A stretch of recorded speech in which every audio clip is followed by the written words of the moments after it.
Hey folks, it's Maxie here and welcome to your first TEW2020 video. Of course we're still in the beta, so yeah, this won't be perfect. In fact, it's probably going to be anything but that.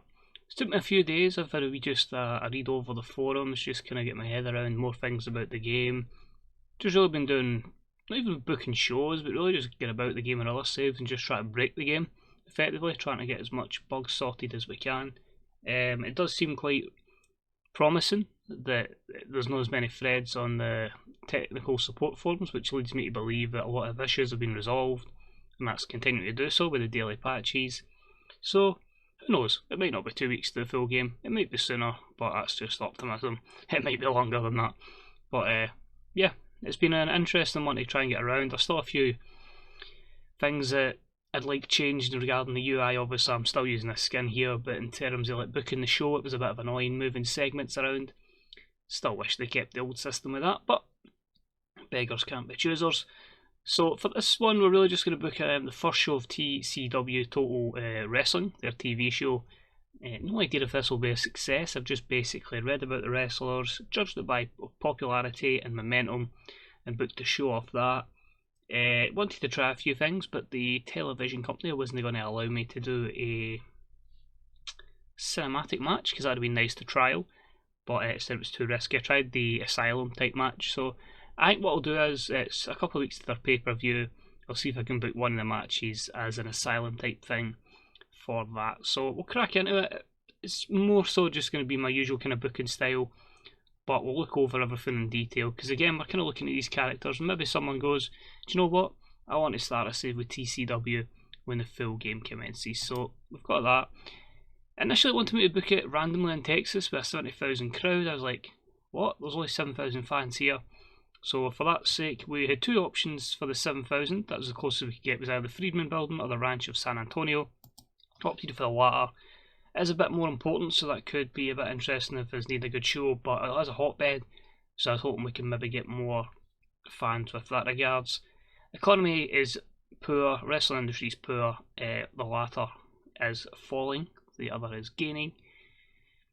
Yeah, we'll see how this goes. The other thing I can really add, is that's going to come in the future, Thomas versus Huggins. I had to build towards that. I only had one incident, which was just, I think it was Robinson had like wrestlers co-op, and we were missing Eddie Peak and Chris Flynn. Chris Flynn's back in 2 weeks, so he will be back. A lot of clicks. I mean, this is meant to save clicks. There we go. You used to what screens a lot.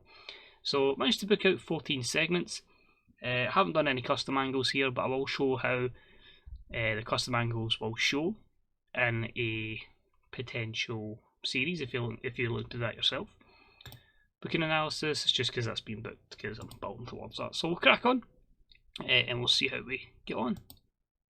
As I say, I don't know how this is going to go. So 6,310, so we could probably went a lesser place, but a great start to the show. An 85 rated promo. It was basically the four main guys: Aaron Andrews, Sammy Batch, Wolf Hawkins and Jay Chop, because these are the feuds that are on at the moment. So straight off the bat you can see advancing two storylines, the latter gaining heat. Wolf Hawkins struggled because others weren't following a script, because I think it's Jay Chop, or I think it is, that doesn't like being scripted. But it got the show off to a good start and it got the crowd hotter as well, so that's promising to see. An 85 rated segment, again I'd like that to be a wee bit bigger. No road agent notes and dirt sheet. Bonuses now for being an amazing heel or an amazing babyface, that's good to see. And even a bonus for our road agent. So just going to click it here, I don't think it'll show you, but yeah, there we go. So if you are looking to do your own save where you like to type out your own angles, like as you know I tend to like to do, we now get a 1,000 character limit for these segments, and if you, because of the size of writing, you won't be able to see it all, but Adam told me on the forums, basically if you right click it, the full thing becomes available. You can type in here, as you can see there, and you can scroll down or use your up and down button on your keyboard, and that'll let you see the full angle there. So it's still in the game, 1,000 characters, so yeah, we might see some interesting storylines with that. So it was good to try that out and make sure it worked. So next up we've got a hype video for One Man Army. It seems to be bigging him up as someone that is going to be on a roll in this, so I thought we'll big him up. And that segment was a 61. We then moved him into the opening contest, which was him against Yuri Yoshihara, and he took the win in 5.56 with a guided missile. 56 performance for the One Man Army. Yoshihara got a 19. He is very much a work in progress, but as someone who can use it as enhanced talent, it seems at the start. And put him in with these guys, fair enough you risk him injury, but you can look to help his development in that regard. Let's see, booking details. So I just wanted to see if it gave you an idea of skill improvement. So he is getting the likes of declining physical ability. So I wonder if that'll be in your report if someone does gain skills. Or maybe it doesn't tell you, you just have to monitor the wrestler. We'll keep an eye out. Next up was a bout that had decent reaction from the crowd, but had subpar wrestling. We had Human Arsenal defeat Jeremy Courtney in 7.38 with an ammo dump, so he seems to have a kind of army gimmick as well. But a 55 for Human Arsenal, 43 for Jeremy Courtney. Again, Courtney seems one for the future, but Human Arsenal someone that is certainly a good wave of momentum, so it was good to use him. There's your road agent notes. Yeah, good skill there. Again, declining physical ability, holding back. So again, would you push them? They are on good momentum, but they are getting a physical decline. But it doesn't seem to affect them so much at the moment because they're still greater than his opponent. We then held off to about the had not a lot of heat at all and terrible wrestling, as we had the evil Nick Booth defeating Dean Daniels in 8.15 with a Lake Michigan plunge. A 38 for Daniels here, a 34 for Nick Booth. Colour commentary and announcing team did well here. Floyd Goldorvey did some good work at ringside, sat with the manager. The crowd were turned off by having a match on the main show between workers they don't have any investment in. So about effectively guys that aren't quite over, but I was using this matchup to kind of build up Nick Booth a little bit. So yeah, maybe should have had that in some sort of pre-show, but it cooled the crowd a little bit, but that's fine, we can look to that and see if we can try and regather the crowd at one point. And you can see there, just the usual few negatives holding back. Next up, a decent matchup. We had Joshua Taylor defeat Elliot Thomas in 9.52 with a butterfly lock, with the submission hold. So Joshua Taylor is someone again that looks in a good position to be pushed. Elliot Thomas has a lot of potential there, but I just felt like he'd be good at putting someone over and again helping his development. So cool to see that Joshua Taylor benefits from a hot now move, so that's going to benefit him going forward. A C60, it's pretty decent there. You can see there just a regular matchup called in the ring, and I try to limit the road agent notes as much as I can. And you can see there a few boosts there, like a high risk move. So we'll maybe look to change a few things in our product. After the matchup, well, we had basically Freddie Huggins and Laura Catherine Huggins doing colour commentary. And there you go. After the match up, he just basically beats the crap out of Elliot Thomas. So the match is over. Well, it says Elliot Thomas is celebrating. It's just the guy's lost and he gets his ass handed to him by Freddie Huggins. So he's there. Catherine Huggins is there as well. And yeah, he comes across a real star. 42, but it's just really a build up to a match between them next week on Total Championship Wrestling. So, lack of anything happening here, well, it was a problem. It's not 42. Again, I just don't see what it tells you about improvements. So again, that must be something that is elsewhere. If I've completely got this wrong, let me know. If all improvements are now kind of like you have to check the profiles because it's a beta, it's a new game. I'm learning as much as everybody else, so please don't hesitate to let me know in the comments section. Next up, we had a bout that had some good heat and decent wrestling. We had the Behemoths defeat Benny and the Fox in 7.48 when Titan defeated Benny Benson with a Titanic chokeslam. During the match, we also had Greg Gage, I googled how to pronounce it, run in and attack Benson. This gave the Behemoths their 6th defence of the TCW World Tag Team Championship. So it was to promote obviously the rise of Greg Gage, and here you can see pretty even in terms of performances. Titan probably just ahead of everyone else, but the Behemoths retain their Tag Team Championships, and yeah, a lot of positives there. There is going to be a few negatives as you can see, but obviously that won't scroll down, which is a shame in a 55 rated match. Match is over, Benny's in the ring, and Greg Gage just decides to beat him down.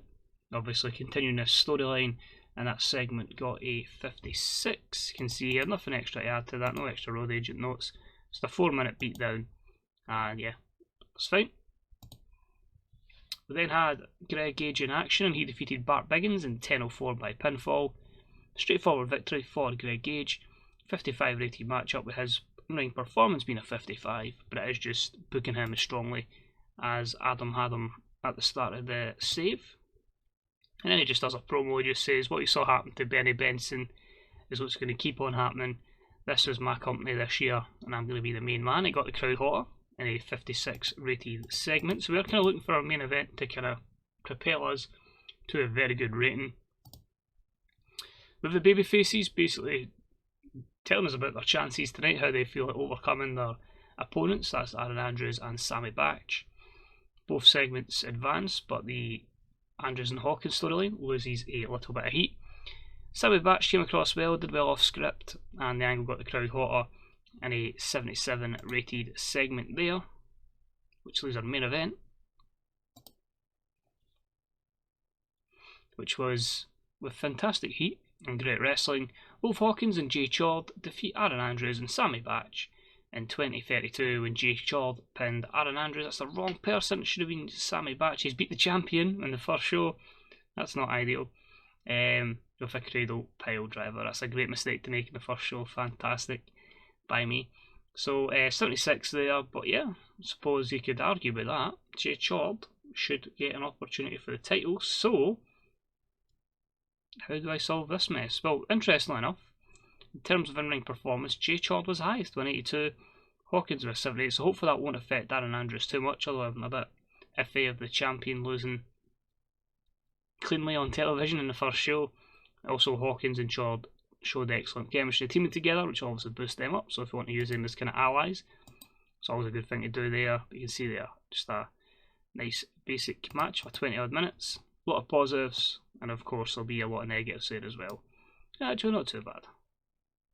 So we finish the show with a 74 rated show, which is good because we actually, the main event effectively saved us there. So all the focus was mostly there with that rating on the main event and the promo beforehand, and that show increased our popularity in 10 regions. So if you are going to be going over as TCW, make sure you get a good main event and you should be fine. You can use the rest of the show to build up stars. So that was quite cool. That was a 74 rated show, increased our pop in 10 regions, and it allows me to have another 2 TCW Total Wrestling shows before we get to our pay-per-view. So I'm going to call it there. I'm going to go ahead and process a week and see what I can book up for TCW episode 2 of Total Wrestling. It's a bit of a learning curve because I don't really know the wrestlers, but yeah, something I'm excited to try and sink my teeth into, see if the C-verse is for me. And yeah, it can give us a lot more potential saves when the full game hits, whenever Adam deems it as possible. So cheers for watching, much appreciated. Thumbs up is appreciated as well. If you're new here, hit the sub button for more TW action, especially once the full game comes out. We'll have the real world stuff as well. Let me know how you're finding the beta so far. Has your opinion changed on whether you're going to buy the full game? And yeah, if you're managing in the C-verse, if you're TCW, help is much appreciated. Let me know what I'm doing. But apart from that, guys, stay safe, and hopefully I'll see you all for the next video in the upcoming days. See you later. Bye-bye.